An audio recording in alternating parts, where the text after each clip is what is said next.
నేను వరంగల్లో డిగ్రీ చేస్తున్న సమయంలో నన్ను ఈ ముగ్గురు లెక్చరర్స్ ఇన్స్పైర్ చేశారండి. అందులో ప్రథమంగా చెప్పాలంటే రవీందర్ సార్, తను ఫిజిక్స్ లెక్చరర్. తను ఫిజిక్స్ లెక్చరర్ కంటే తోటి స్నేహితుడని చెప్పాలి. లెక్చరర్ కంటే స్నేహితుడిగా ఉంటూ ఫిజిక్స్ ఎలా చదవాలి, ఎలా నేర్చుకుంటే మంచి మార్కులు వస్తాయన్న కాన్సెప్ట్ తోని చెప్పేవాడండి. ఆ తర్వాత రాజ్ కుమార్ సార్, తను కెమిస్ట్రీ చెప్పేవాడు. కెమిస్ట్రీ సబ్జెక్ట్ తో పాటు మనం జీవితంలో ఎలా ఎదగాలి, ఏం చేయాలి, జీవిత పాఠాలు చెప్పడంలో దిట్ట అని చెప్పొచ్చు. ఈ సార్ వల్లనే నేను ఆ రోజు జియోఫిజిక్స్ తీసుకొని ఈ రోజు ఈ స్థాయిలో ఉన్నానని చెప్పొచ్చు. చివరిగా మహిపాల్ సార్ గారు, తను ఆర్గానిక్ కెమిస్ట్రీ చెప్పేవాడు.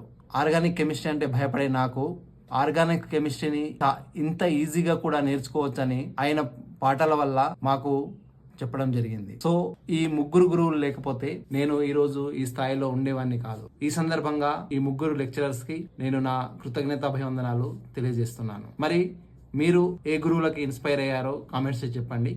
Thank you so much. Bye.